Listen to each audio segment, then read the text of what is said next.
Alors aujourd'hui, on va faire un peu les choses particulières. Amen. Euh, D'abord, je vous invite dans la parole de Dieu. On va commencer par ça. On va lire trois petits passages. Dans 1 Corinthiens chapitre 14, le verset 26. Que faire donc, frères? Lorsque vous vous assemblez, les uns ou les autres parmi vous ont-ils un cantique, une instruction, une révélation, une langue, une interprétation? Que tout se fasse pour l'édification.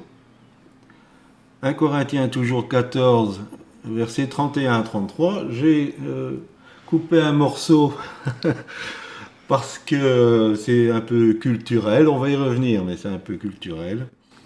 Car vous pouvez tous prophétiser successivement, afin que tous soient instruits et que tous soient exhortés.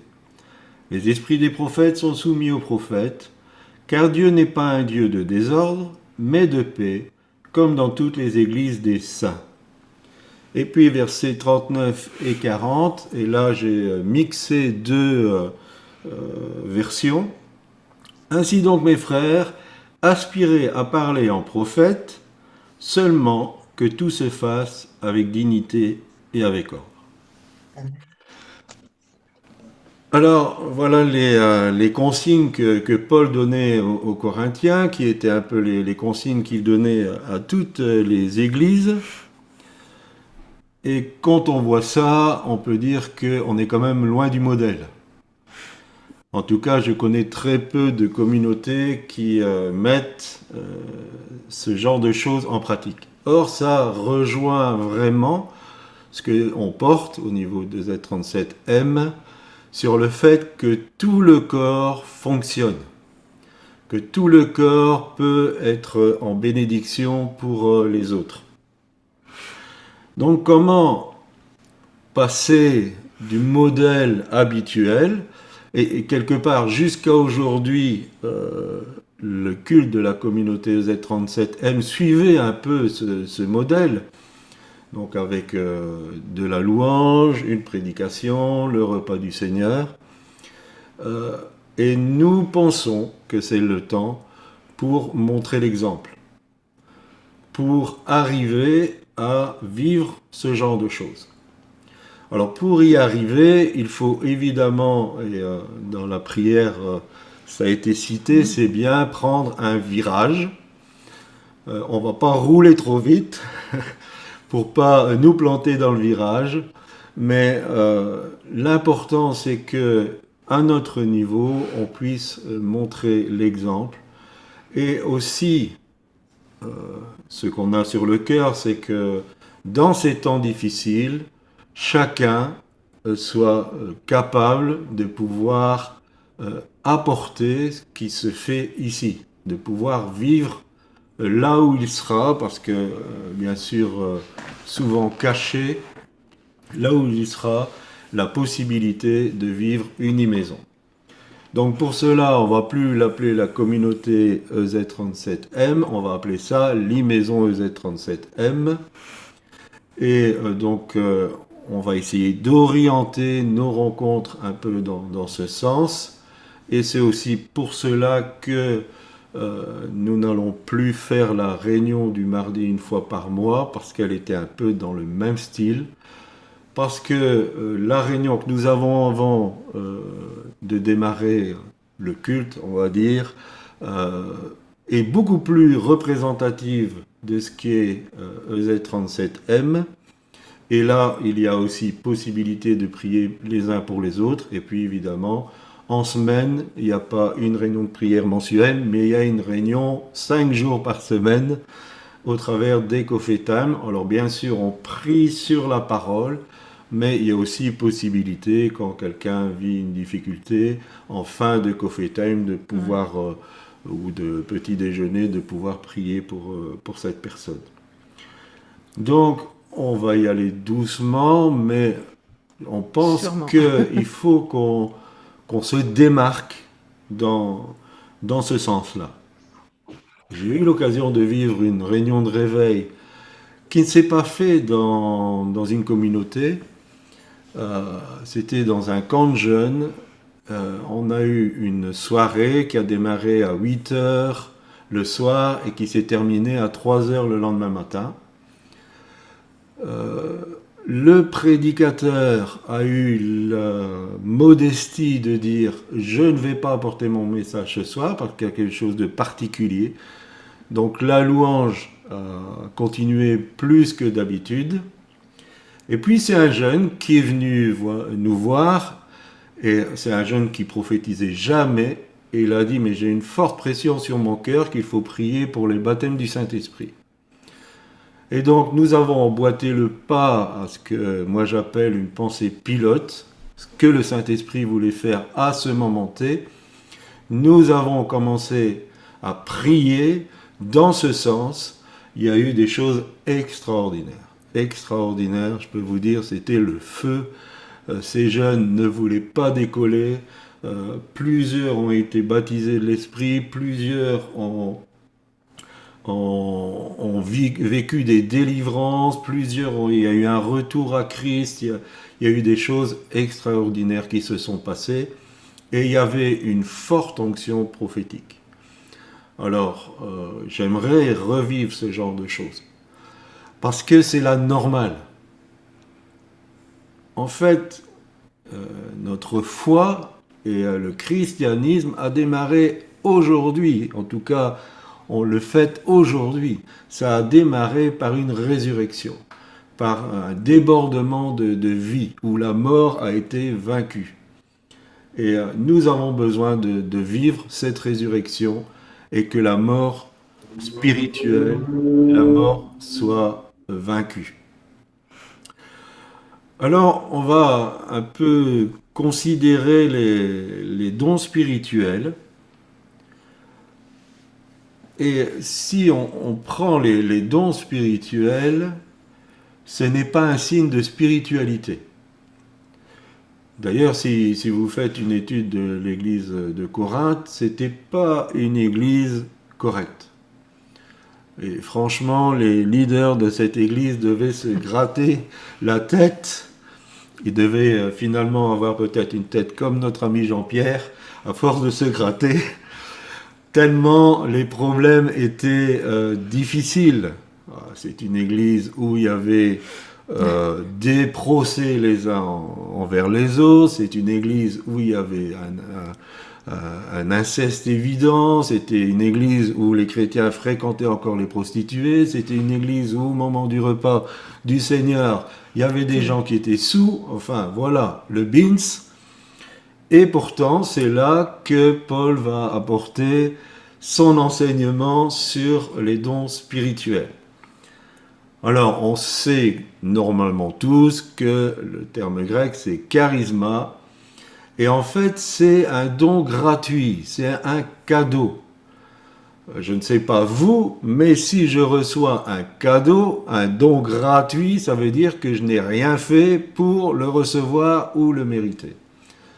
Donc en fait, les dons spirituels, c'est une manifestation du Saint-Esprit qui n'a absolument rien à voir avec notre spiritualité. Mais c'est ce que le Saint-Esprit veut faire.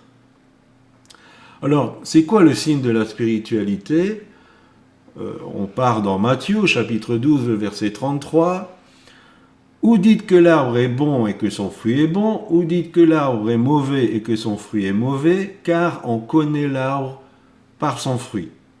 Matthieu, chapitre 7, le verset 16. Vous les reconnaîtrez à leurs fruits. Cueille-t-on des raisins sur des épines, ou des figues, ou des chardons?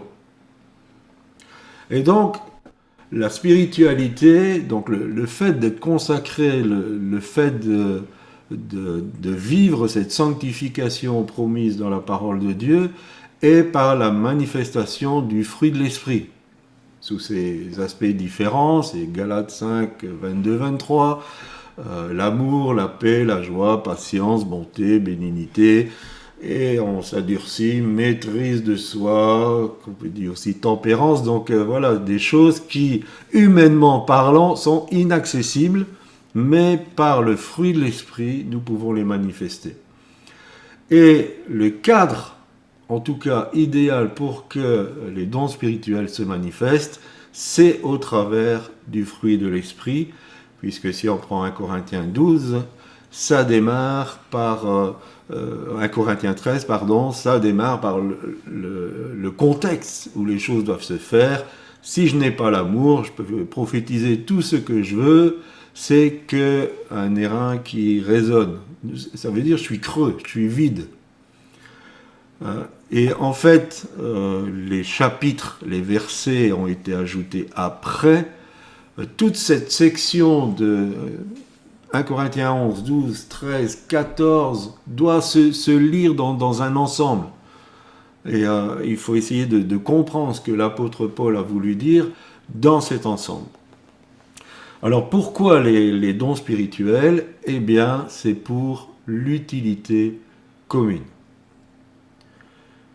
1 Corinthiens chapitre 12 verset 7, « Or à chacun c'est important, chaque mot a son importance, à chacun la manifestation de l'esprit est donnée pour l'utilité commune. » Ce qui veut dire que ce que nous pouvons recevoir au niveau des dons spirituels n'est pas pour nous, n'est pas pour un faire-valoir, n'est pas comme une sorte de promotion, n'est pas comme si Dieu nous donnait un titre.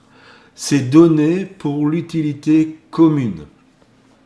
Et donc, si nous disposons notre cœur à l'écoute du Saint-Esprit pour être en bénédiction pour les autres, automatiquement, le Saint-Esprit va nous donner des dons spirituels. Alors là, ce sera selon son choix, selon ce qu'il va estimer devoir nous donner. Donc il y a plusieurs dons spirituels, il y en a 9 qui sont expliqués, il y en a d'autres encore qui se trouvent ailleurs dans la parole de Dieu. Et donc à la mesure de chacun aussi, parce que chacun a reçu une mesure en fonction de ce qu'il est appelé à faire, de ce qu'il est capable quelque part d'assumer. Mais si nous avons cette disposition, automatiquement, nous allons commencer à rentrer dans un domaine de dons spirituels. Je fais une petite pause, réfléchissez à ça, on va écouter notre sœur Leïla chanter un chant.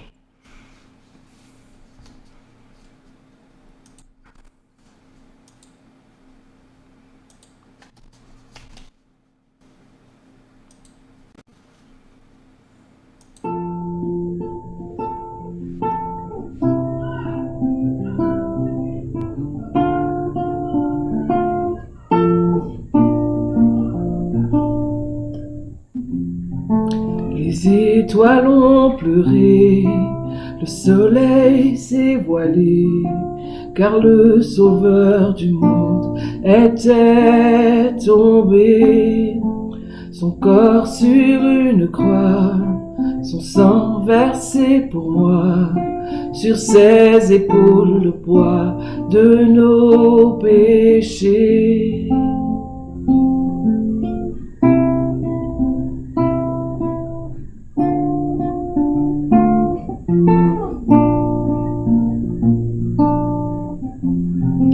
À son tout dernier souffle, le ciel s'est détourné, le Fils de Dieu gisait dans les ténèbres.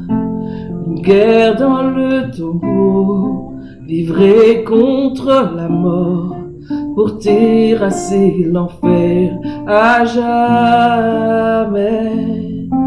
Alors la terre trembla, la pierre fut roulée, l'amour parfait n'a pu être vaincu. Mort, où est ton pouvoir? Le roi ressuscité a remporté la victoire. À jamais il est glorifié, à jamais il est élevé, à jamais ressuscité. Il est vivant, il est vivant.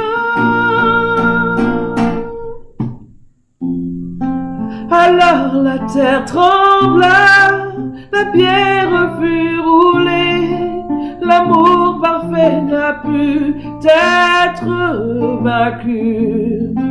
Mort, où est ton pouvoir? Le roi ressuscité a remporté la victoire.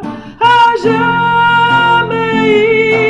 il est glorifié, à jamais il est élevé, à jamais ressuscité. Il est vivant, il est vivant,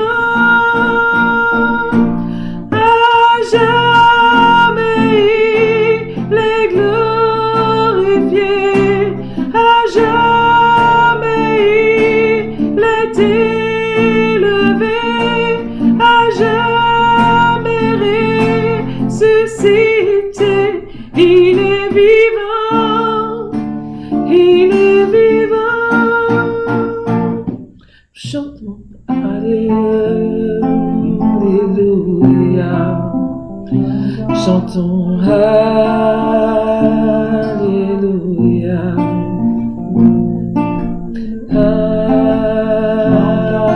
Alléluia, l'agneau a triomphé. Alléluia, l'agneau a triomphé. Chantons Alléluia, chantons Alléluia, chantons Alléluia, l'agneau a triomphé. Chantons Alléluia, chantons Alléluia, chantons Alléluia, l'agneau a triomphé. Chantons Alléluia, chantons Alléluia, chantons Alléluia, l'agneau a triomphé.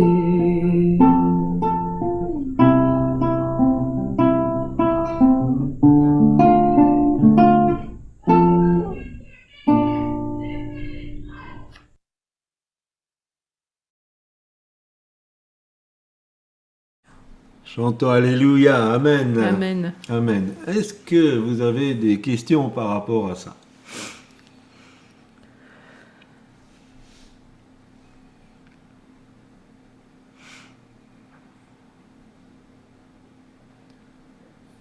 D'accord, nous allons un peu plus loin. Alors, nous avons lu que seulement que tout se fasse avec dignité et avec ordre. Alors souvent, on retient que tout se fasse avec dignité et ordre. Et comment garder cette dignité et cet ordre pour que tout se fasse? Le but, c'est quand même que tout se fasse. Alors, il est normal que le fonctionnement d'une rencontre communautaire se fasse sous un leadership. On lit dans Romains chapitre 12, verset 8, que celui qui préside le fasse avec zèle. Donc il faut un cadre. Souvent les tentatives pour essayer de rentrer dans ce que la parole de Dieu dit ont échoué parce qu'on ne voulait pas de cadre. Et finalement ça devient un peu de la cacophonie et il y a plus l'utilité que ça devrait avoir. Il n'y a plus le sens de bénédiction que ça devrait apporter. Mais ça devient un peu, chacun fait ce qu'il veut, quand il veut, comme il veut. Donc il faut un leadership sous une présidence. Et donc, sans tomber dans du légalisme ou, je dirais, dans une forme carcérale de fonctionner, il faut un certain protocole. D'ailleurs, Paul le dit, il explique certaines choses par rapport à ce protocole. Par exemple, le nombre d'interventions est limité.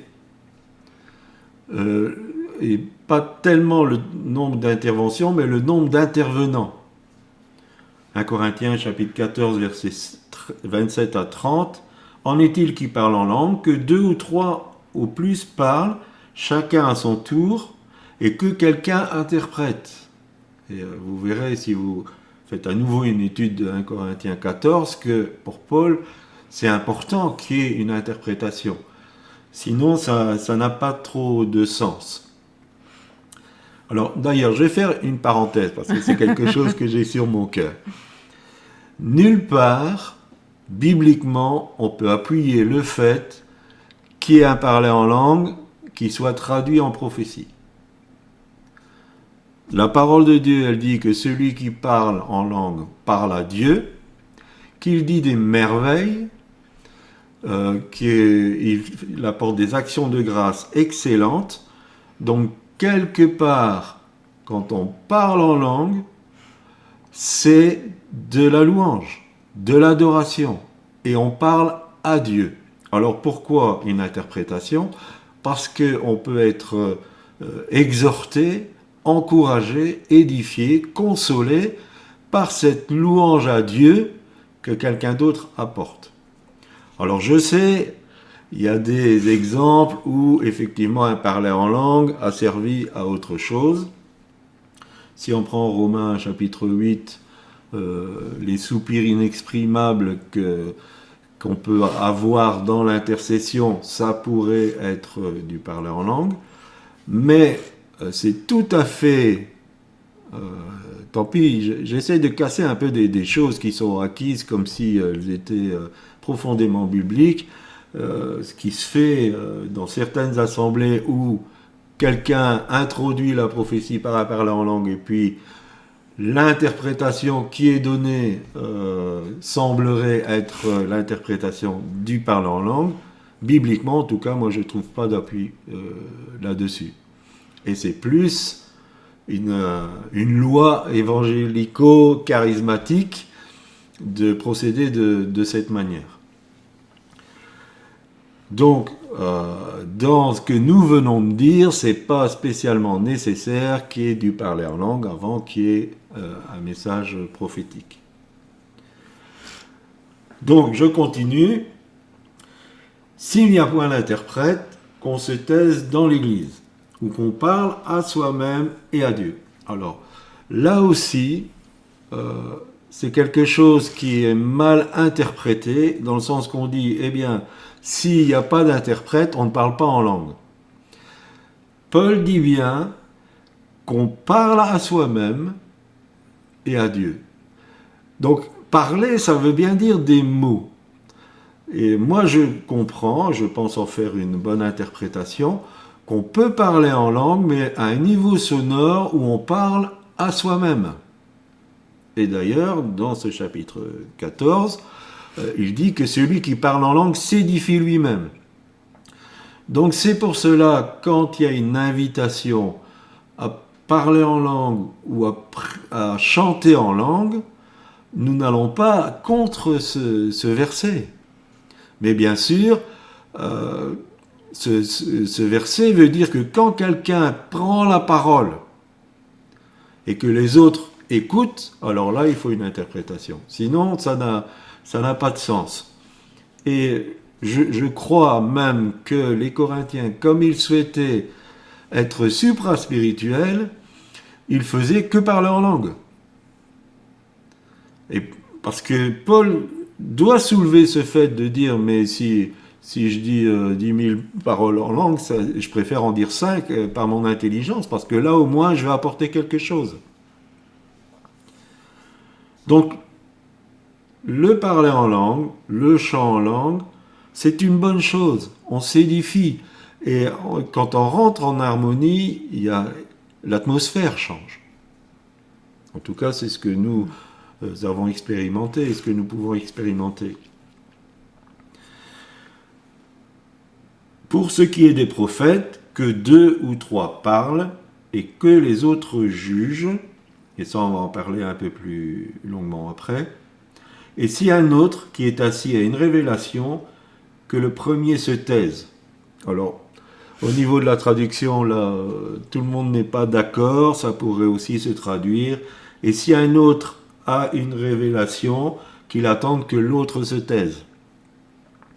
Donc, voilà. Mais il y a une limitation dans les intervenants pour que c'est une osmose. Nous sommes un petit groupe, donc on ne devrait pas trop avoir de problèmes. Mais à partir du moment où la communauté est beaucoup plus grande, ça devient difficile si tout le monde veut intervenir. Donc c'est pour ça qu'il faut un protocole. C'est pour ça que si vous suivez les cours au centre de formation biblique, on parle du pôle prophétique, où c'est le ministère de prophète qui reçoit un peu ceux qui ont quelque chose sur le cœur et qui va en accord avec celui qui préside, voir le moment où placer les paroles prophétiques, peut-être rassembler sur un seul plusieurs paroles prophétiques qui se ressemblent, parce que c'est le même esprit, pour justement éviter ce phénomène de brouhaha. J'ai assisté à des pastorales où il y avait 7-8 prophéties en suivant.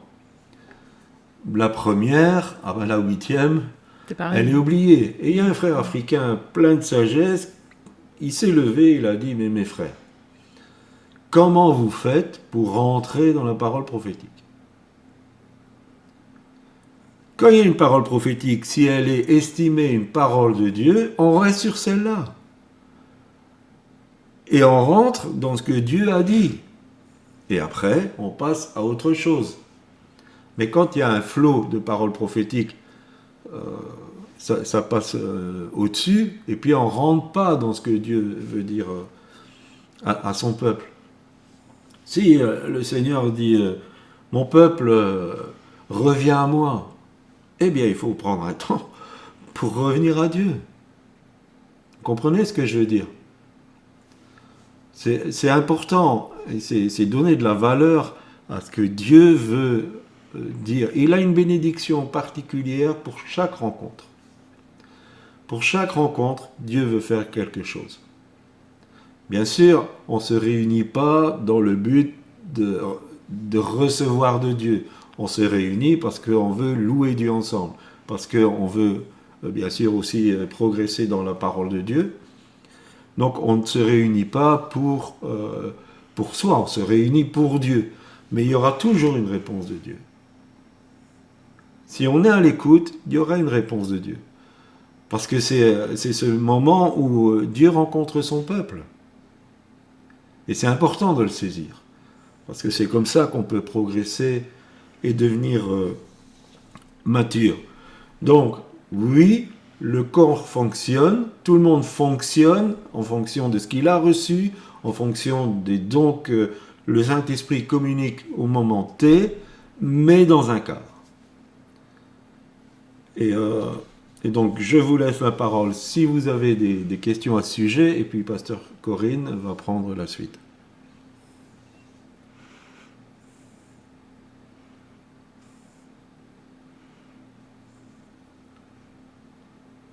N'hésitez pas à poser des questions. Oui.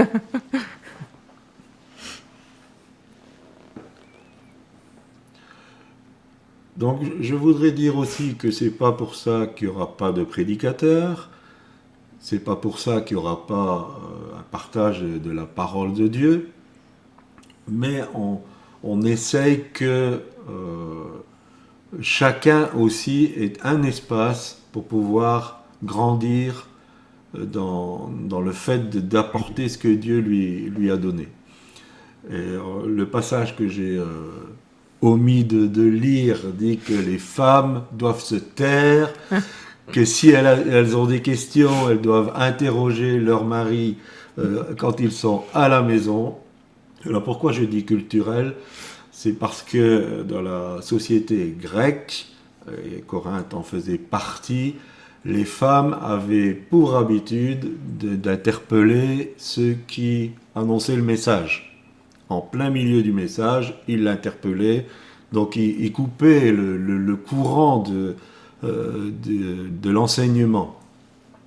Et pourquoi je dis que c'était culturel? Si on retourne au chapitre 11, Paul dit, si une femme prophétise sans être voilée, elle n'honore pas son chef. Donc ça veut bien dire que les femmes prophétisaient, qu'elles priaient. Donc elles avaient le droit de parole. Alors le voile, c'est aussi quelque chose de culturel, parce qu'à ce moment-là, les femmes non voilées, c'était les femmes de mauvaise vie. Donc les femmes étaient voilées, mais c'est culturel. Aujourd'hui, le signe de la femme pour être soumise à son mari, ce serait plus l'alliance, hein, qui montre, voilà, je suis marié, je suis avec mon chef. Et il faut savoir aussi que la femme est la gloire de l'homme. Donc, voilà. Donc, ma gloire, elle a le droit à la parole dans la communauté. J'espère que vous pouvez dire Amen. Amen. Amen, amen. Voilà qui arrête le débat sur les femmes n'ont pas le droit de. Mais, bien sûr, pour la bienséance, Paul dit, voilà, cette attitude de couper à tout bout de champ l'un et l'autre, ça ne va pas. Mais ça ne veut pas dire que les femmes doivent se taire. Soyez rassurées, mesdames, vous pourrez parler. Alors, des questions? Oui, moi. En fait, depuis 2015, je suis partie de l'Italie. Et c'était l'année où il y a eu une prophétie dans l'église. On était dans l'église de l'Assemblée de Dieu en Italie. Et en fait, moi, vous savez, je ne peux pas avoir des enfants. Et là, je venais d'avoir une période, entre guillemets, de tristesse intérieure. Et je demandais à Dieu s'il voudrait bien me donner un enfant. J'ai prié. Mais personne ne savait ma prière. Et la question, c'est, est-ce que c'est possible que dans l'assemblée, il vient en faux prophétie? Parce que là, c'est arrivé que quelqu'un, il a prophétisé, il a dit, j'ai entendu ta parole, je me souviens de toute la phrase, j'ai vu ta foi, d'ici une année, tu auras un enfant. Et lui sera mon serviteur. La chose qui s'est passée, que dedans moi, je n'ai pas cru à cela. J'ai eu vraiment de la froideur dedans moi, je peux dire. Et si c'était comme c'était pas vrai. Mais tout le monde qui connaissait la situation, la mienne avec mon mari, et tout le monde après à la fin de culte, ils sont venus à dire, ah, voilà, Dieu t'a répondu, voilà. Mais c'est rien arrivé. Là, c'est juste, oui, depuis que avant que je venais ici, je suis venue en Suisse en 2015. Et donc, ça fait beaucoup, mais rien s'est arrivé. Et vu que c'est passé une année, deux, tout le monde, il m'appelait à la maison. Alors, tu es enceinte? Alors, c'est arrivé cet enfant? Et moi, je disais non. Et là, cette chose-là m'a un peu troublée, si vous voulez, m'a créé des difficultés. Même j'avais honte d'aller à l'église, parce qu'en fait, c'était passé un an et demi, 2 ans, mais l'enfant, il n'était pas là. Et tout le monde, il croyait que c'était pour moi. Mais aucun des pasteurs qui étaient présents là, ces jours-là, il est venu me parler et me dire, écoute, ça vient pas du Seigneur, c'est vrai ou c'est pas vrai. Personne ne m'a donné un coup de main pour comprendre. C'est-à-dire que cette situation, il est toujours présent à l'intérieur de mon cœur. Et chaque fois, des fois, je dis, Seigneur, j'ai même pas compris encore pourquoi c'est arrivé ça. Et voilà, je voulais poser, est-ce que c'est possible qu'il arrive des faux prophéties et comment reconnaître la prophétie qui vient vraiment de Dieu? D'accord. Alors, c'est dans le cadre de ce que tu vas partager. Ouais, sauf que là, c'est assez particulier. Donc, on peut répondre. Oui. Ouais, vas-y, réponds.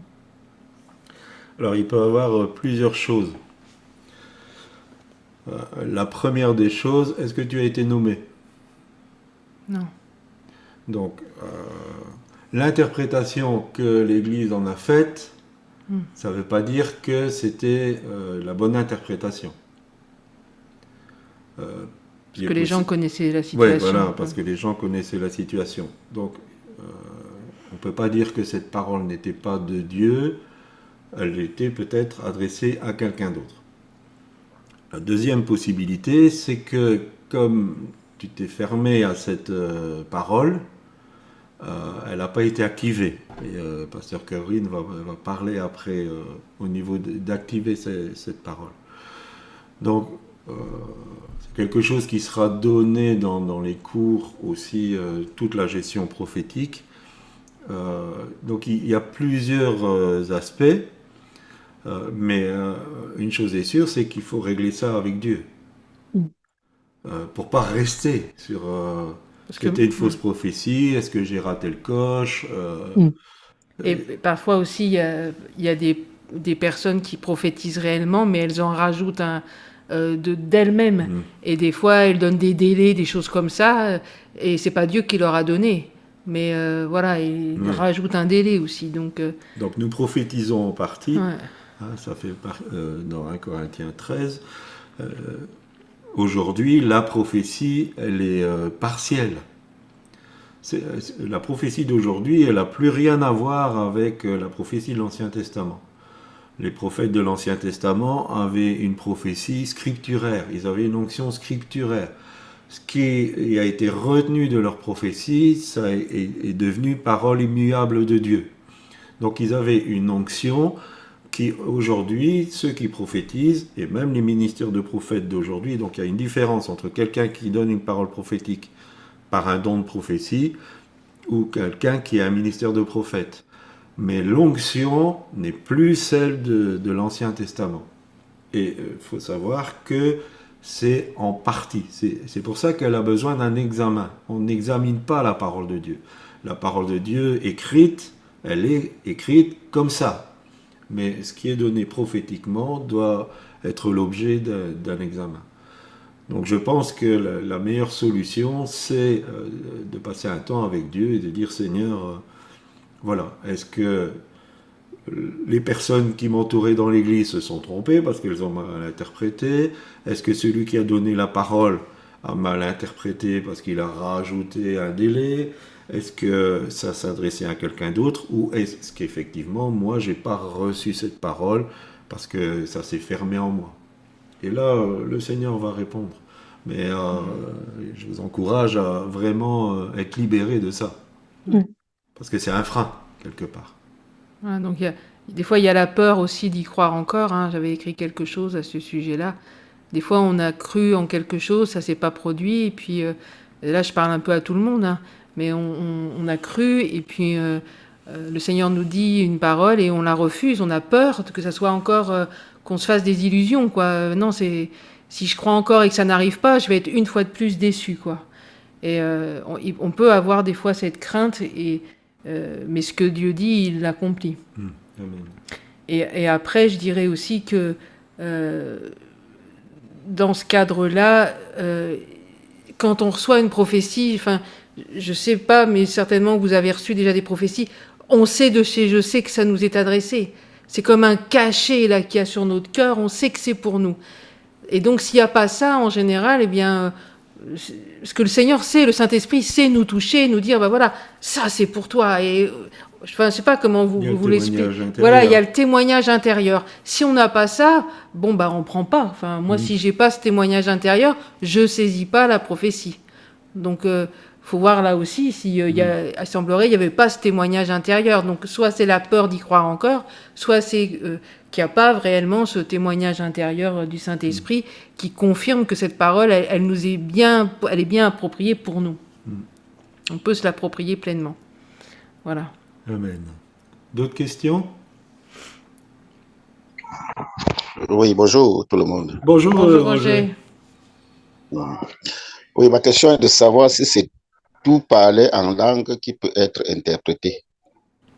Comme pour dire, est-ce que c'est toute langue qui peut être interprétée lorsqu'on la parle? Alors, je pense que quand le Saint-Esprit donne le don de l'interprétation des langues, toute langue peut être interpréter. Donc, il faut savoir aussi que c'est interpréter, c'est pas une traduction. Donc, on peut avoir un long parler en langue et une courte interprétation, ou l'inverse, un court parler en langue et une longue interprétation. Donc, ça fait partie des dons spirituels.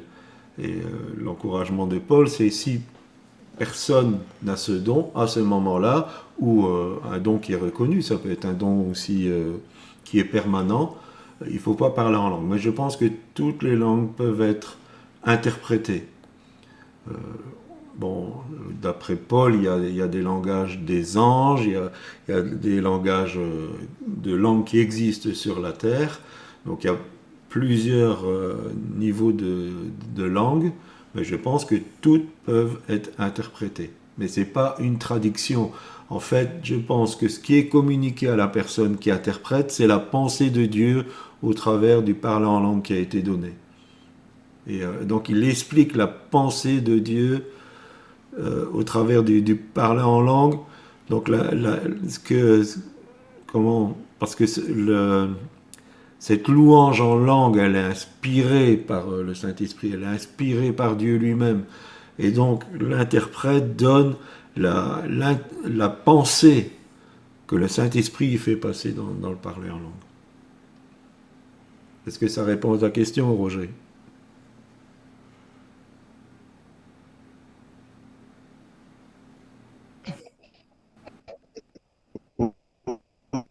Oui, j'ai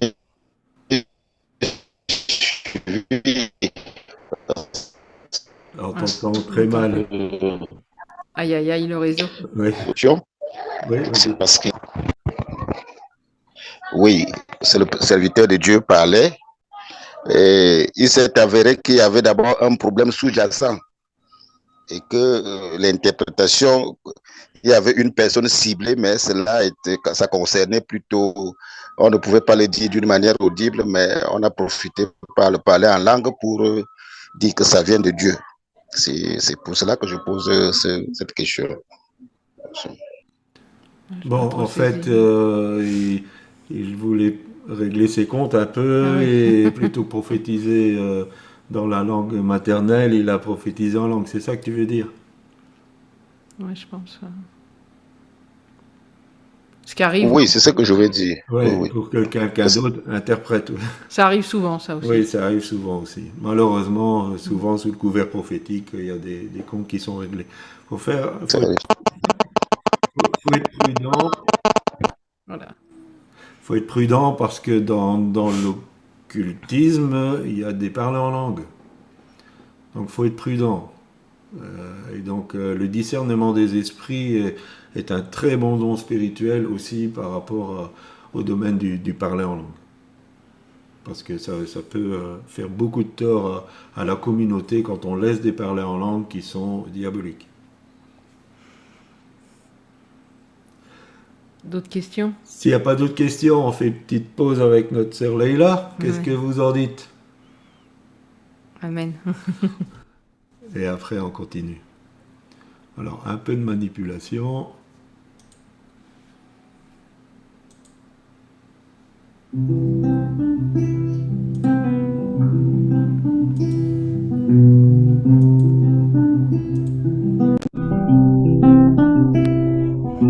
Je veux prononcer le nom de Jésus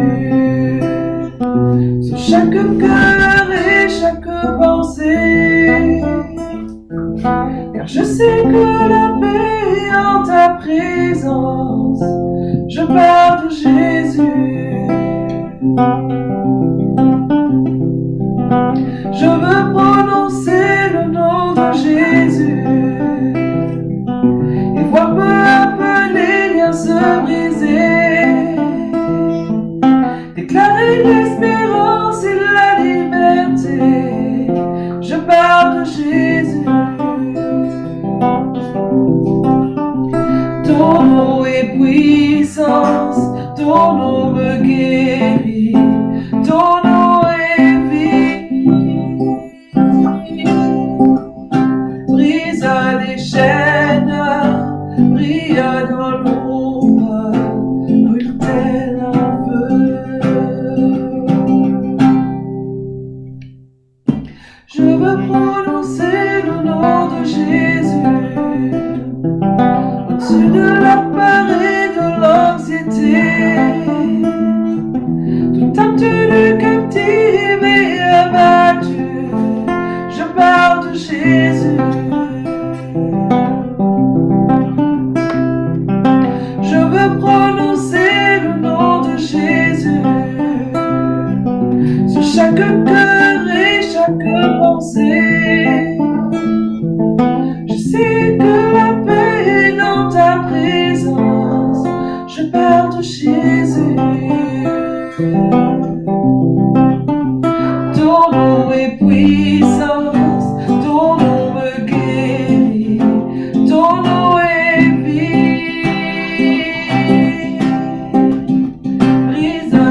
Jésus dans les ténèbres, sur tous mes ennemis, Jésus sur ma famille, j'invoque le saint nom de Jésus. Je crie Jésus des montagnes et Jésus dans les rues, Jésus dans les ténèbres, sur tous mes ennemis, Jésus sur ma famille, j'invoque le saint nom de Jésus. Ton nom est puissance, ton nom me guérit, ton nom est vie. Brise les chaînes, brille dans l'ombre, brûle tel un feu.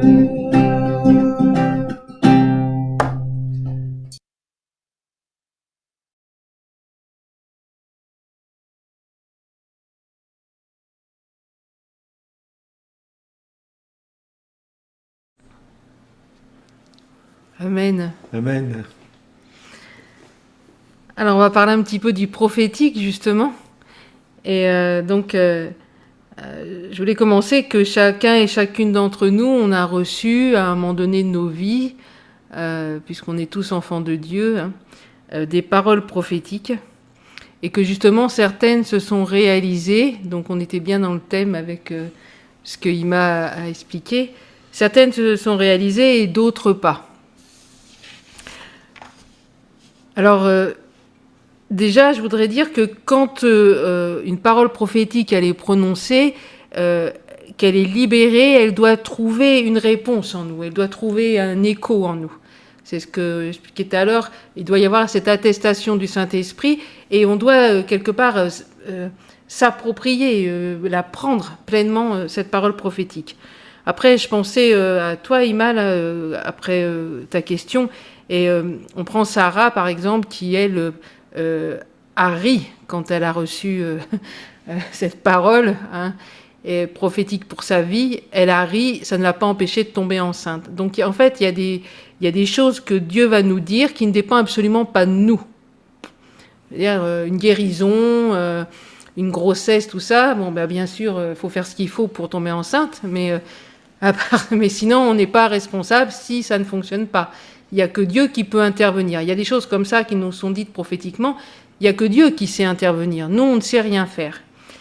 Mais par contre, des fois, le Seigneur va nous demander nous-mêmes d'activer la parole prophétique. Donc, dans le cas d'Ima, bien sûr, c'est pas le cas, c'est pas possible. Dans le cas d'une maladie, eh bien, ça va être de la même manière. C'est pas nous qui allons pouvoir activer le prophétique. Mais pour plusieurs prophéties qui nous auront été données, le Seigneur nous demande notre participation. Et par exemple, dans Genèse 12:1, il nous est dit « L'Éternel dit à Abraham, va dans ton pays, de ta patrie, de la maison de ton père, dans le pays que je te montrerai. » Donc Abraham reçoit un ordre, mais quelque part, il y a un pays qui va lui être donné, qui va lui être montré, mais s'il ne commence pas à avancer, il va rien se passer. Si Abraham il reste assis en attendant le jour que Dieu va lui montrer le chemin, eh bien, il peut attendre longtemps. Et de la même manière, il y a plein d'exemples dans la parole de Dieu, mais j'en ai pris que 2, donc celui-là. Et David aussi, il reçoit de l'Éternel qu'il faut que le temple soit reconstruit. Et ensuite, il dit que c'est pas lui qui va le faire, mais son fils Salomon qui le reconstruira. Alors, on peut lire dans 1 Chronique 22 que David dit à Salomon, « Par mes efforts, j'ai préparé pour la maison de l'Éternel 3000 tonnes d'or, 30 000 tonnes d'argent, une grande quantité de bronze et de fer. J'ai aussi préparé du bois et des pierres. » Et il dira à Salomon, « Lève-toi et agis, et que l'Éternel soit avec toi. » Et donc là, on voit que David, en fait, eh bien, il a reçu une parole, il a reçu un ordre de Dieu, une parole prophétique, et il se met en mouvement, et il fait des efforts. Il n'attend pas que ça lui tombe tout cuit. Donc il a commencé à faire du stockage pour pouvoir reconstruire le temple. Et après, le Seigneur lui a expliqué que ça ne serait pas lui, parce que c'était un homme avec les mains remplies de sang, mais que ça serait Salomon. Mais tout est déjà prêt, quoi. Et il dit à Salomon, « Lève-toi maintenant et agis, et que l'Éternel soit avec toi. Lève-toi et agis. Donc ça veut bien dire que même Salomon, lui, eh bien, il devait faire quelque chose, se lever et agir. Il y a des prophéties comme ça qui sont là, qui nous sont données, et le Seigneur nous dit, mais lève-toi et agis. Et il y a un homme qui s'appelle Hudson Taylor, donc, qui un jour a entendu cette parole sur son cœur, qui ira pour moi en Chine? Et puis il a dit, Seigneur, me voici, envoie-moi. Et donc Hudson aurait pu attendre que les portes de la Chine s'ouvrent par Dieu, puisque voilà, si le Seigneur lui dit qui enverrai-je en Chine et que moi je me suis présenté, voilà, Seigneur, maintenant tu vas faire le nécessaire, tout va s'ouvrir tranquillement. Mais non, en fait, il a commencé à faire des exercices de plein air, il a commencé à se mettre à dormir sur quelque chose de très dur, je ne sais pas même si ce n'était pas même le seul, sur juste une natte. Il a commencé à étudier le chinois. Donc en fait, il s'est mis en mouvement lui-même pour rentrer dans les choses que Dieu avait préparées, pour rentrer dans ce prophétique. Et effectivement, ça s'est réalisé. Hudson est devenu missionnaire en Chine et cette parole a vraiment été accomplie. Et donc, dans le cadre du ministère, on rencontre des personnes qui ont reçu des paroles prophétiques, qui n'ont jamais vu leur accomplissement. Alors non pas parce que cette parole était fausse, et là bien sûr Image te met, on a bien compris, hors ce contexte que je suis en train d'expliquer là, parce que ça ne dépend pas de nous. C'est comme si on nous dit tu es guéri puis que on ne l'est pas. C'est pas nous, on active notre foi peut-être si vraiment on sent que c'est Dieu qui nous a parlé, on active cette foi dans cette parole. Mais après c'est pas nous qui pouvons faire quelque chose pour être guéri ou tomber enceinte ou je ne sais quoi. Mais par contre, il y a des paroles que certains attendent, et ils attendront toujours s'ils ne se mettent pas en mouvement. Et donc, je pense qu'il est important de comprendre que la parole prophétique, certaines paroles prophétiques doivent être suivies d'une action de notre part, comme a fait ce frère Hudson, quoi. Alors, je pense qu'aujourd'hui, la parole qui a été dite par David à Salomon, elle est dite à certains d'entre vous. Alors cette parole, je rappelle, lève-toi et agis, et que l'Éternel soit avec toi. Je crois vraiment que Dieu interpelle quelqu'un aujourd'hui là-dessus. Tu n'as pas vu cette parole s'accomplir parce que le Seigneur te dit, lève-toi et agis. En fait, arrête d'attendre tranquillement que ça se passe, attendre que ça tombe littéralement du ciel. Maintenant, rentre, fonctionne dans ce que je t'ai demandé. Commence ce qui est à ta portée. Quand on prend cet exemple de Hudson, il a fait ce qui était à sa portée, apprendre le chinois, à commencer à vivre un peu comme un chinois et tout ça. Il a fait ce que sa main trouvait à faire à ce niveau-là. Voilà. Il a fait pour pouvoir rentrer un jour dans cette parole, dans cette promesse. Et de la même manière, je pense que Dieu nous le dit cet après-midi. Alors, est-ce que toutes et tous, comme disait Claudie tout à l'heure, est-ce que tous peuvent libérer une parole prophétique? Est-ce que chacun d'entre nous, ici présent ou sur le net, pouvons apporter une parole, libérer une parole prophétique? La réponse, bien entendu, est oui. Il n'y a pas besoin d'être prophète pour ça, donc on peut tous prophétiser afin que tous soient instruits et tous soient encouragés. Alors bien sûr, avant, je voudrais dire en quelques mots ce que le prophétique n'est pas. Et que vous savez certainement déjà, mais c'est bien de se le rappeler. Donc en fait, le prophétique n'est pas quelque chose que l'on sait de la personne et qu'on mettrait sous le couvert prophétique. Un peu comme Roger vient de l'expliquer, ce n'est pas du prophétique, voilà. Des fois, on sait des choses sur des gens, on le met sous le couvert du prophétique, alors que ça n'est absolument pas ça, c'est juste ce qu'on sait et que on l'étale, Dieu a dit et Dieu n'a rien dit du tout.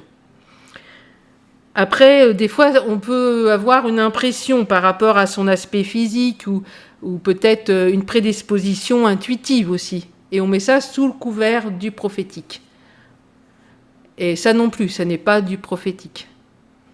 On ne donne pas du prophétique par rapport à une intuition, on ne donne pas du prophétique non plus par rapport à un aspect d'une personne ou d'une situation, de ce qu'elle représente, mais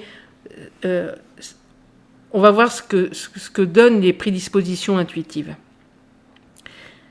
En fait, je veux m'arrêter un petit temps sur ce sujet parce qu'il y a beaucoup de confusion au niveau du prophétique dans ce domaine.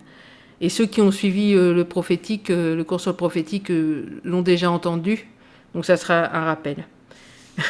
J'aimerais dire en fait qu'il y a des personnes qui naissent, dès leur enfance, elles se rendent compte qu'elles ont un don.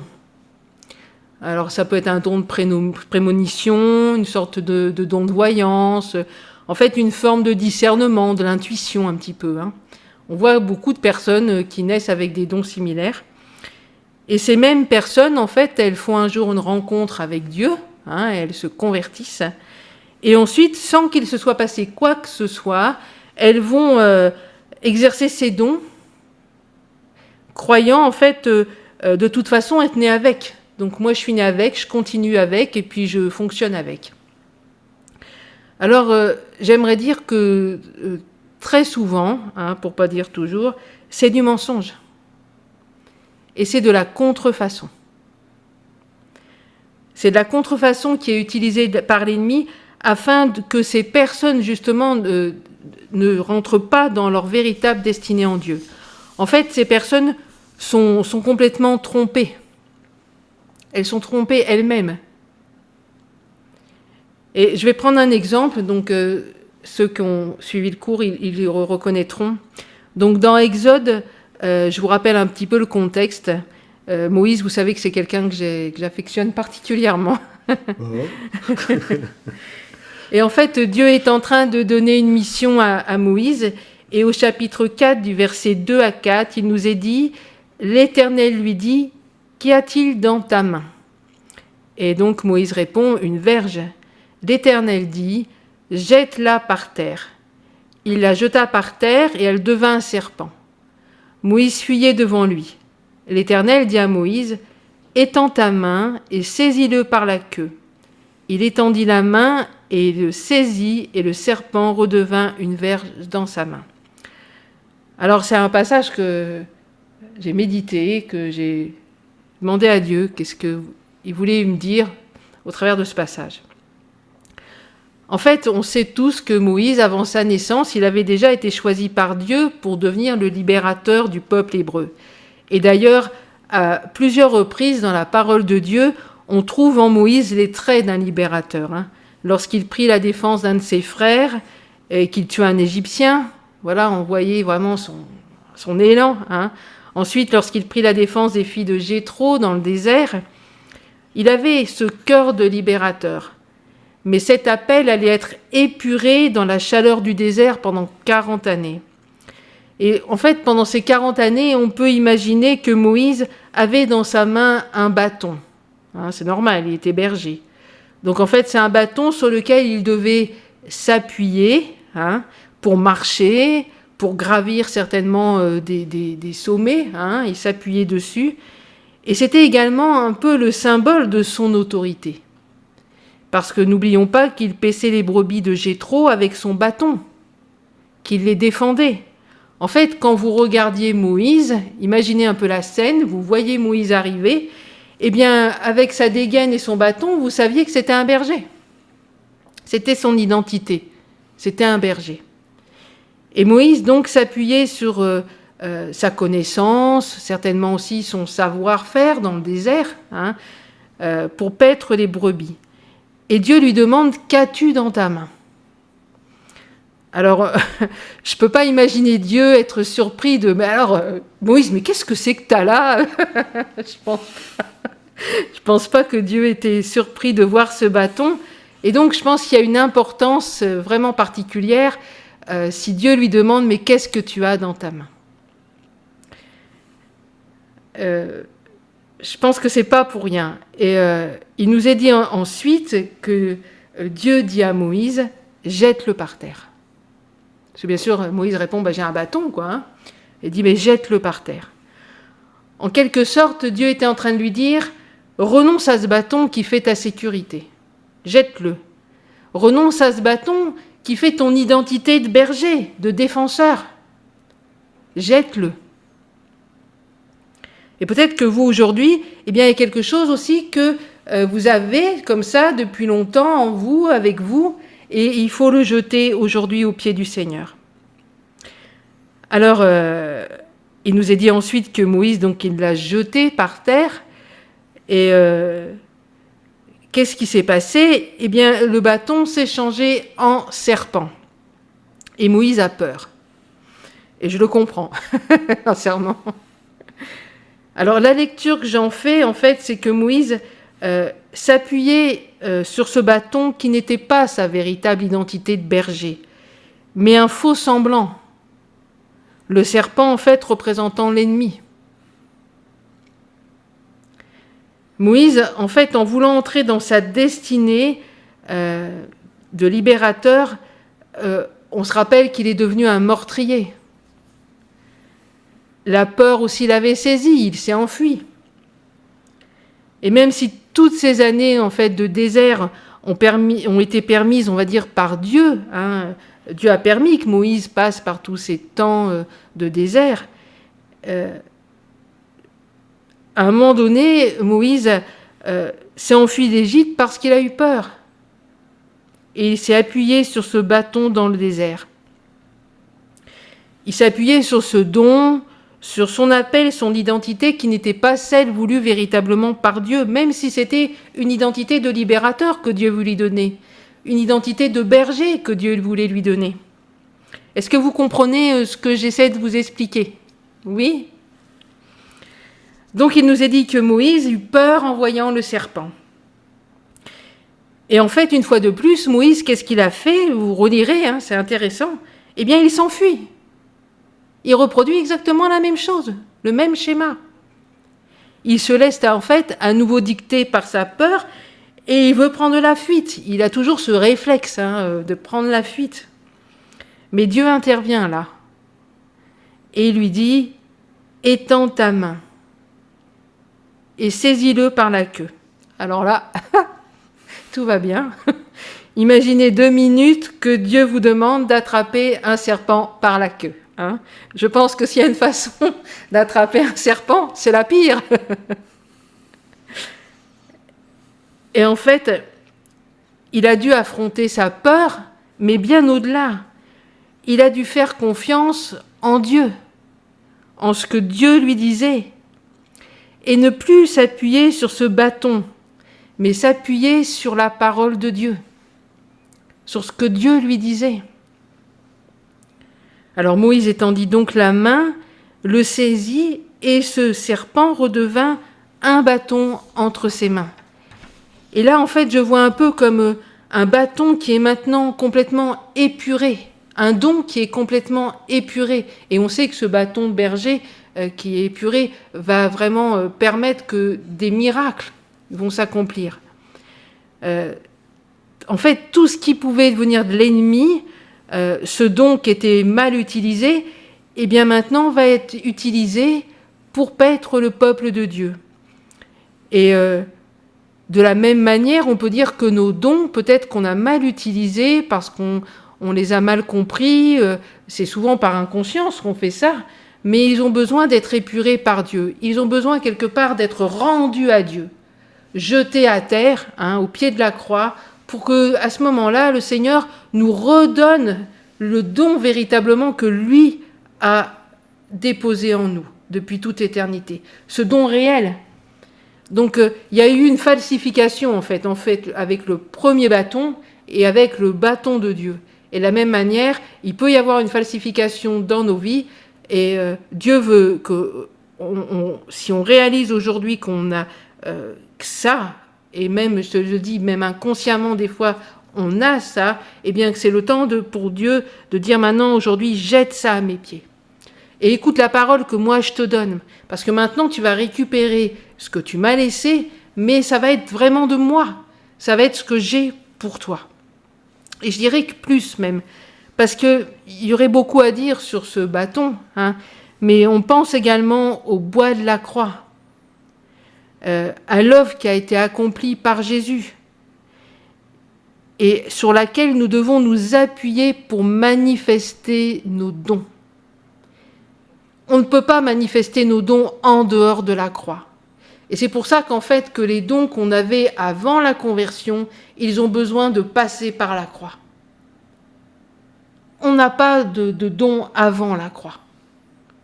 Le Saint-Esprit nous communiquera le don que nous devons avoir une fois qu'on est enfant de Dieu. Donc on ne peut pas trimballer avec nous les dons passés. Non.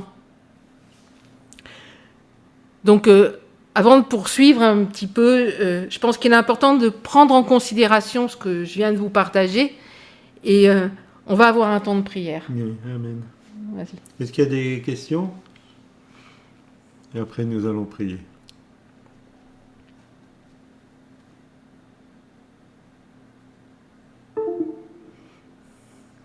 Très bien. Nous prions. C'est là-bas. Vous allez l'enlever. Où ça? La clé en haut. Celle-là? Oui. J'enlève? Ah oui, enlève. Merci Seigneur pour ta présence. Tu connais le cœur de chacun.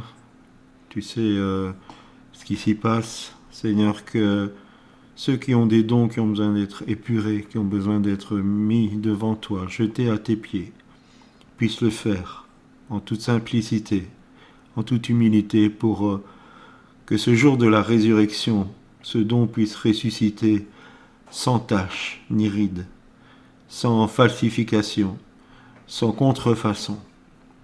Et Seigneur, que ta parole sorte pour ceux qui sont concernés. Amen. Et que cette parole vienne établir le bon fondement, les bonnes choses, au nom de Jésus. Seigneur, sans cesse d'ailleurs, nous devons remettre devant toi les dons que nous pouvons manifester, afin de voir, Seigneur, s'ils sont toujours alignés sur la croix. Seigneur, nous te demandons de nous montrer si un don a dévié d'une certaine manière. Amen. Au nom de Jésus. Seigneur, nous voulons être purs. Nous voulons être sans mélange. Nous voulons être sans contrefaçon. Et Seigneur, manifeste-toi dans le cœur de chacun. Au nom de Jésus. Merci Saint-Esprit pour ton œuvre. Merci Seigneur. Amen. Amen. Amen. Merci Seigneur. Amen. Alléluia Jésus. Merci Seigneur Jésus. Amen Seigneur Amen. Jésus. Est-ce que je peux poser une question? On t'écoute Olivier. Alors, en fait, je ne sais pas si je vais bien me faire comprendre. Dans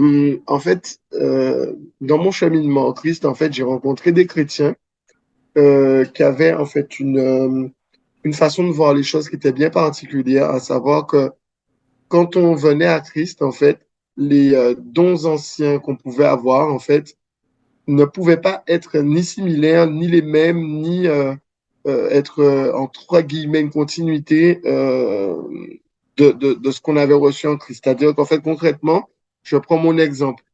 Moi, je suis musicien, pluri-instrumentiste. J'ai ce qu'on pourrait qualifier d'oreille absolue, c'est-à-dire que je suis capable de reproduire à l'identique ce que j'entends sans forcément avoir ni joué, ni pratiqué, ni partition, rien qu'à l'oreille. Et du coup, quand je suis arrivé, en fait, alors non, je vais peut-être plutôt reprendre.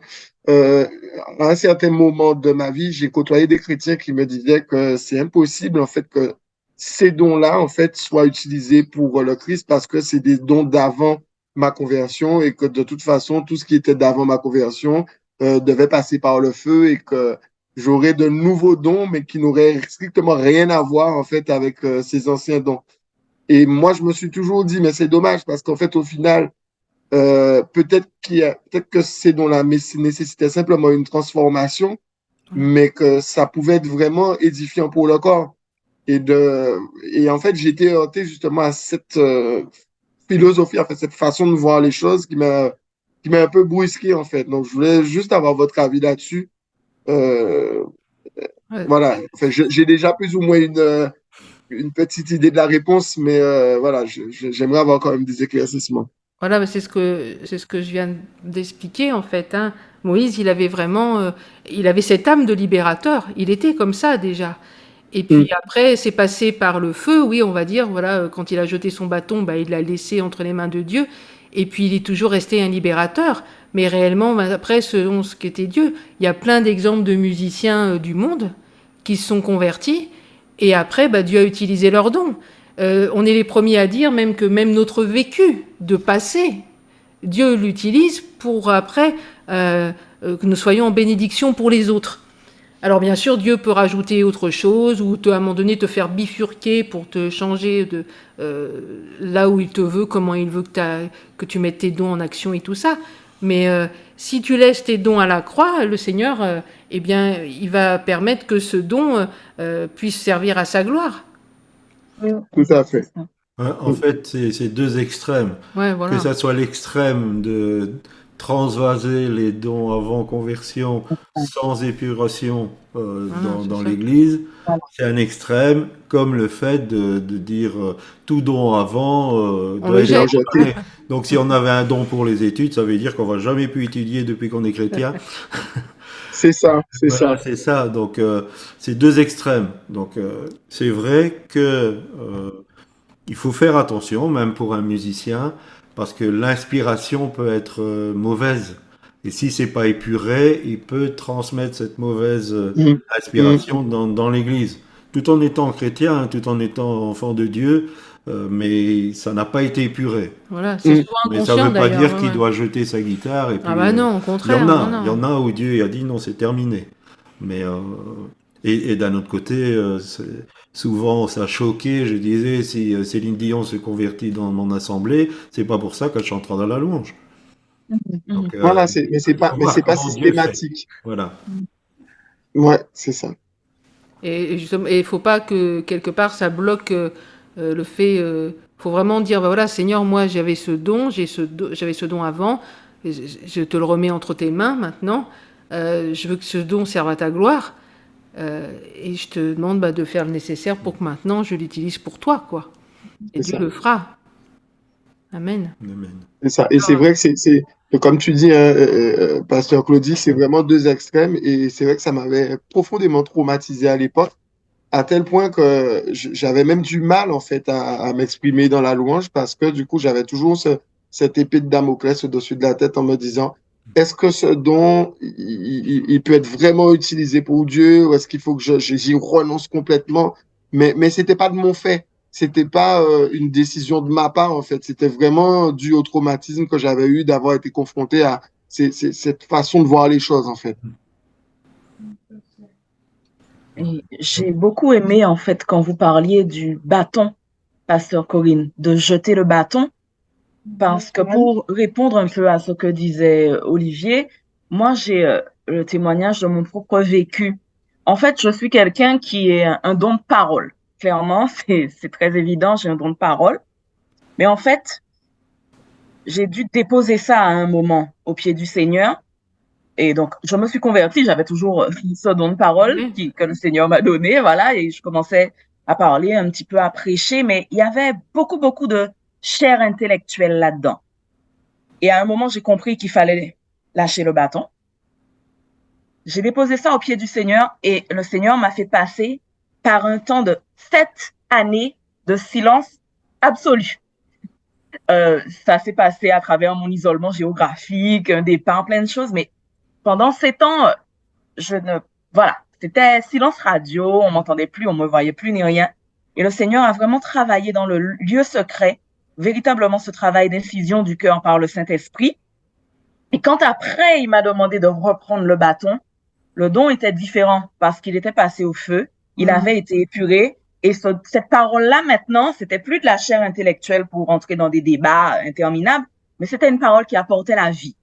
Et fait, je pense que c'est intéressant et que ça m'a beaucoup touché quand vous parliez de jeter le bâton, parce que ça m'a ramené à mon témoignage du vécu, en fait. Et si ça peut un peu compléter ou encourager Olivier par la même occasion, voilà. Alors, Michael, est-ce que tu es très reconnaissante au Seigneur parce que tu as eu le pack 7 ans et pas le pack 40 ans? Je l'ai trouvé long, Pasteur Claudie, j'avoue. Mais bon, le pack 40, j'aurais commencé à parler à 60 ans. Bon, l'essentiel, c'est de dire des choses constructives. Hein. Il était dur, le pack 40. Le pack n'est pas facile non plus. Voilà. Ouais, c'est un bon exemple, Oui, voilà, c'est de un bon exemple. ce que Dieu fait avec nous. Donc, il ne nous demande pas ce qu'il a déposé en nous, il l'a déposé, c'est notre âme qu'on a pour faire certaines choses et tout ça, mais après, voilà, le temps d'épuration, de pouvoir est important.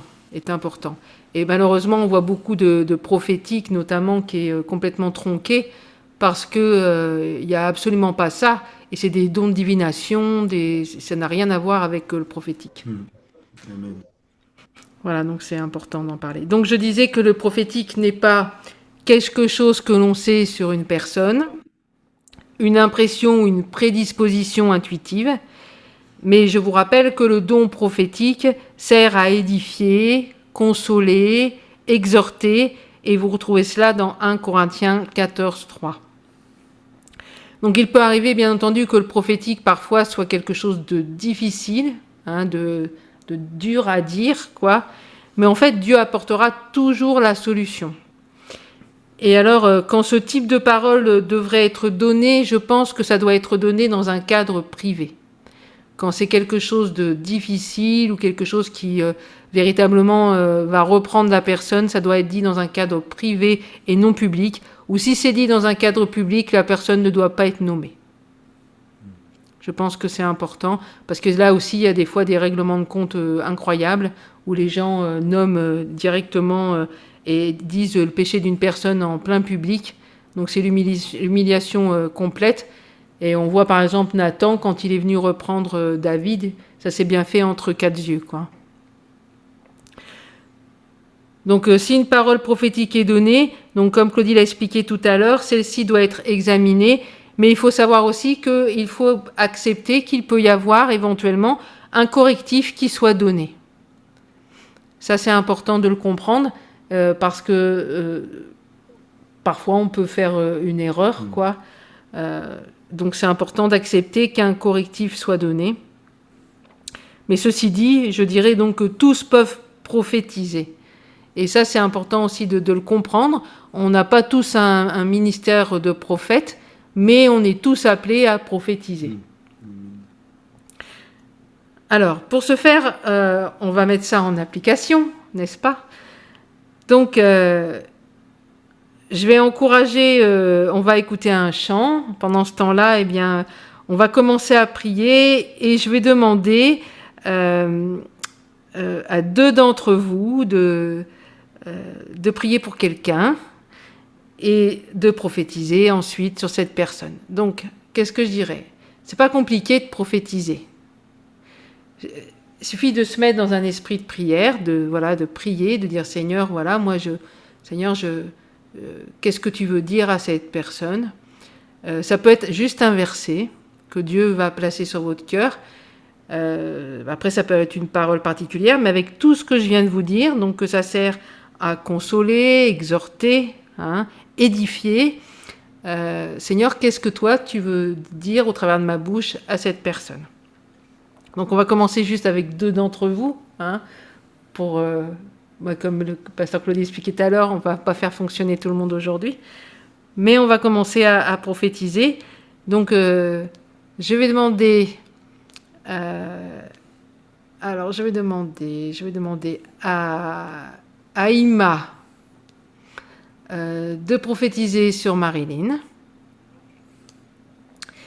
Et je vais demander à Fanny de prophétiser sur Olivier. Enfin, de prier, se laisser inspirer dans la prière, pour que ça soit quelque chose qui rejoint ce qu'Olivier a besoin d'entendre. Voilà. Et pareil pour Ima. Donc pendant le temps du chant de Leïla, eh bien, cherchez la face de Dieu, cherchez le Saint-Esprit, pour ensuite pouvoir libérer une parole d'encouragement, je vous le rappelle, de consolation, d'édification pour la personne pour qui vous devez prier. Et le Saint-Esprit ne va pas manquer de vous parler. Alors avant, on va prier pour... tu fais quoi là? Voilà. Avant, nous allons prier donc pour Fanny et on va prier pour Ima, pour que vraiment l'Esprit de Dieu leur parle pour les personnes qu'elles doivent. Merci Seigneur de maintenant libérer, Seigneur, le don prophétique sur Ima, sur Fanny, que tu les inspires, Seigneur, que tu leur donnes. Seigneur, nous voulons que cette parole colle véritablement à ton cœur, Seigneur. Et je te demande maintenant, Seigneur, de les remplir, de parler à leur cœur, et qu'elle libère la parole qui va impacter la vie de chacune. Je te le demande au nom tout-puissant de ton Fils Jésus. Merci Seigneur. Merci Seigneur Jésus. Amen. Amen. Amen. Tu étais là de la création, Fils unique du Dieu très haut. Le mystère de ta gloire révélée, ô toi Christ notre Seigneur. Oh, ce nom est si merveilleux, ce nom est si merveilleux, le nom de Jésus-Christ mon roi. Oh, ce nom est si merveilleux, sa beauté est sans pareil. Oh, ce nom est si merveilleux, le nom de Jésus. Tu n'as pas voulu les cieux sans nous, alors Jésus, tu es venu. Ton amour a vaincu mon péché, plus rien ne peut nous séparer. Oh, ce nom est si merveilleux, ce nom est si merveilleux, le nom de Jésus-Christ mon roi. Oh, ce nom est si merveilleux, sa beauté sans pareil. Oh, ce nom est si merveilleux, le nom de Jésus. Oh, ce nom est si merveilleux, le nom de Jésus. Ce nom est si merveilleux, le nom de Jésus. Ce nom est si merveilleux, le nom de Jésus. Le nom de Jésus, plus que tous les noms. Alpha, Oméga, aucun nom n'est comme le sien. Le nom de Jésus, plus que tous les noms. Roi des rois, aucun nom n'est comme le sien. Le nom de Jésus, plus que tous les noms. Alpha, Oméga, aucun nom n'est comme le tien. Le nom de Jésus, plus que tous les noms. Roi des rois, aucun nom n'est comme le tien. La terre a tremblé, le voile s'est déchiré, désarmant la mort et le péché. Les cieux chantent ta gloire, l'écho de ta victoire, car tu es le roi ressuscité. Tu es sans rival, tu es sans égal, Dieu tu triomphes à tout jamais. À toi soit la gloire, à toi la victoire, car ton nom surpasse tout autre nom.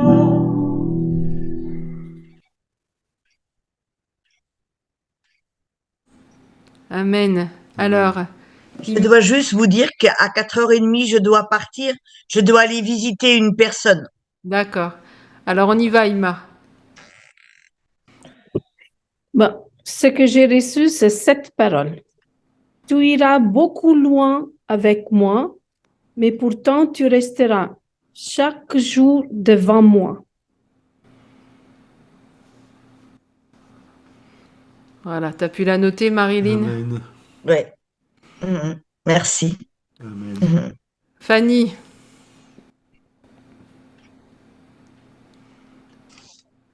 Est-ce qu'elle m'entend? Fanny? Oui, je suis là. Alors, est-ce que tu as reçu quelque chose pour Olivier?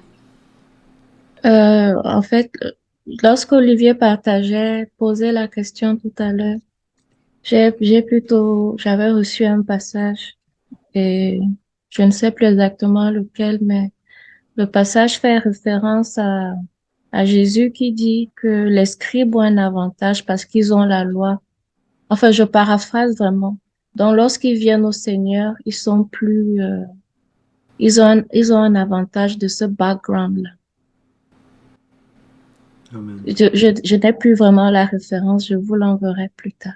D'accord, Amen. d'accord. On va prendre... C'est bon pour Olivier, t'as entendu? Oui, amen. T'as compris? Oui, J'ai pas compris. J'ai pas compris t'as pas compris. ce que Fanny explique. En fait, que ceux qui avaient le bagage de la loi, ils ont un avantage une fois qu'ils viennent à Christ. Hmm. Donc ce background, donc Ah ce ouais. qu'ils ont fait avant, D'accord. sert. Amen. Oui, parce qu'ils comprennent les Écritures, Voilà. un peu comme, oui. Amen. Amen.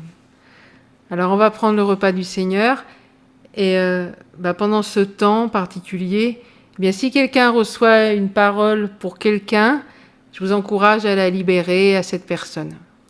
Amen. Amen. Amen. Alors, Jean-Pierre veut présenter le repas.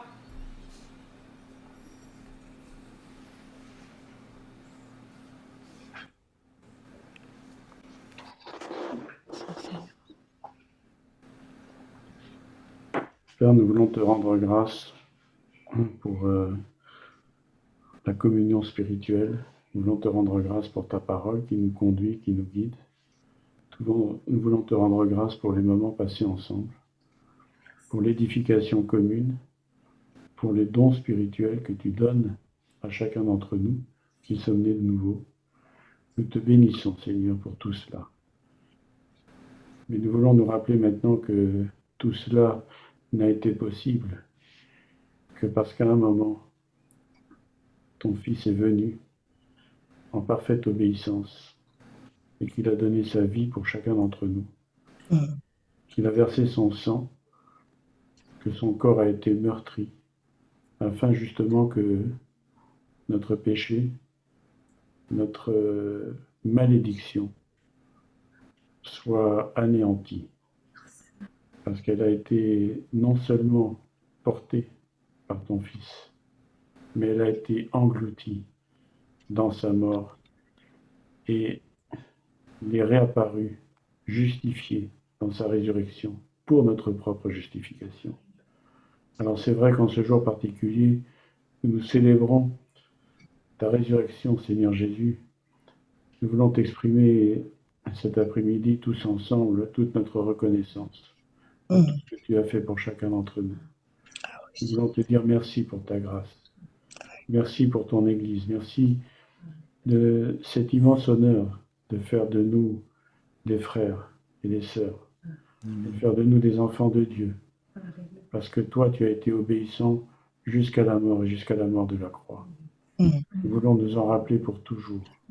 Et nous voulons prendre ce pain et ce vin en parfaite conscience, que nous sommes justement au travers du symbole de ce pain qui est en chacun d'entre nous. Nous voulons nous rappeler que tu vis en nous par ton esprit. Et nous voulons, par le sang, par le vin qui est le symbole de ton sang versé, nous rappeler que tu nous as lavés de nos péchés et que tu as porté toute notre malédiction, toutes nos maladies. Tu as porté toute accusation. Et nous voulons te rendre grâce pour cela. Et nous te remercions, Seigneur. Merci pour toutes choses. Amen. Amen. Amen. Merci Seigneur. Merci. Amen. Seigneur.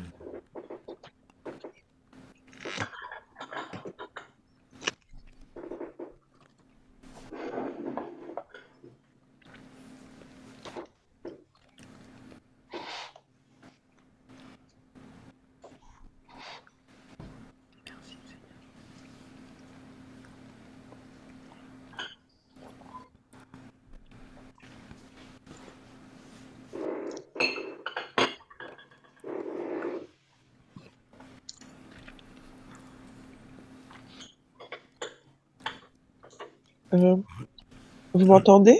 Oui. Ok. En fait, j'aimerais partager quelque chose que j'ai reçu pendant que vous étiez en train de parler. Et enfin, c'est assez imagé, donc je vais essayer d'expliquer au fait ce que j'ai vu. D'abord, j'ai vu le verset qui dit que Dieu nous a tissés dans le ventre de nos mères. Ok, donc il a pris le temps, il nous a pensés et puis il nous a tissés et il a fait de nous des vases d'argile. Et dans ces vases d'argile, il a mis son trésor.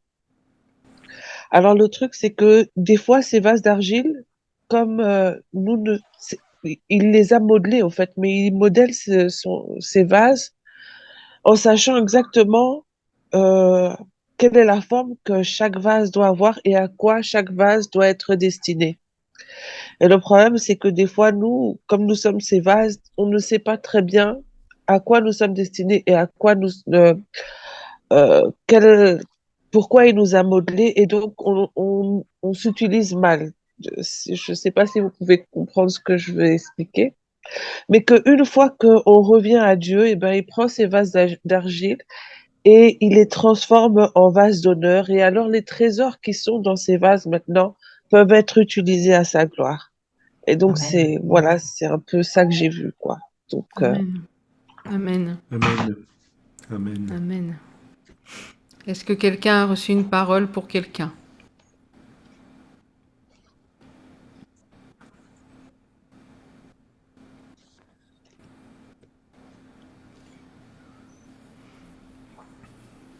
Au revoir Marilyn. Au revoir Marilyn. Au revoir. Bonne fin de journée. Merci.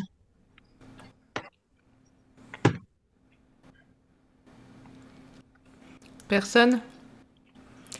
Bon, Bon, voilà. il y a encore un chant de Leïla? Ouais. Si. Ah, Attendez. C'est dans Ésaïe 61, c'est pour Nathalie, mais le temps que je le retrouve, en fait, on peut faire le chant et je la donne après ou pas? oui, d'accord. D'accord. Ok.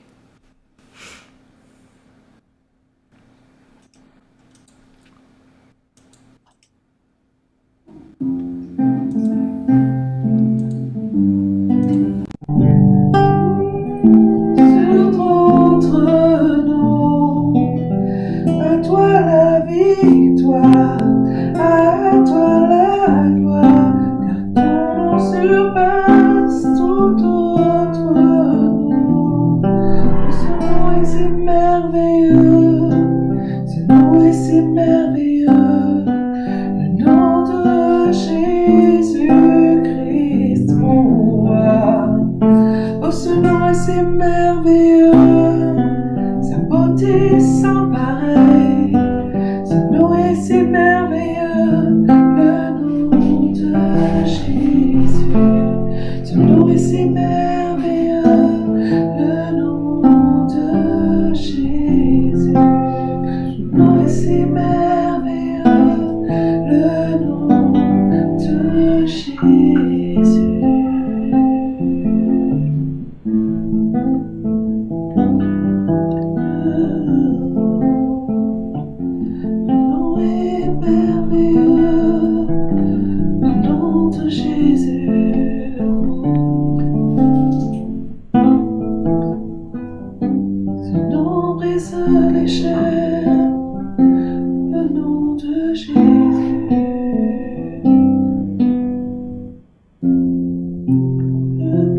de Jésus.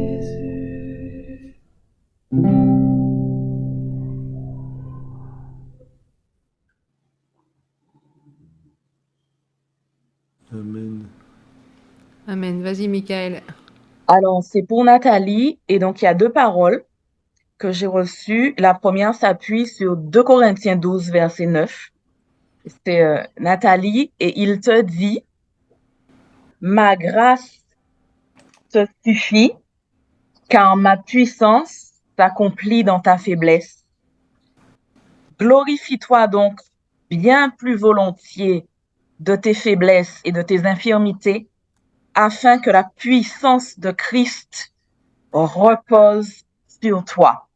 Et la suite de la parole que j'ai reçue, alors c'est Ésaïe 41, notamment le verset 15, mais je vais prendre depuis le 14. N'aie pas peur, Nathalie, je viens moi-même à ton secours, déclare le Seigneur. Je suis celui qui te libère, dit le Dieu d'Israël qui est saint. Je fais de toi un traîneau à battre le blé, tout neuf, aux pointes aiguës. Tu déchiquetteras les montagnes, tu les mettras en pièces. Tu traiteras les collines comme on traite la paille. Tu les jetteras en l'air et le vent les emportera. Un tourbillon les dispersera. Et toi, tu crieras la joie que te procure le Seigneur. Tu te féliciteras du Dieu d'Israël qui est saint. Amen. Amen. Amen. Amen. Gloire à Dieu. Amen. Alléluia, Jésus. Est-ce que quelqu'un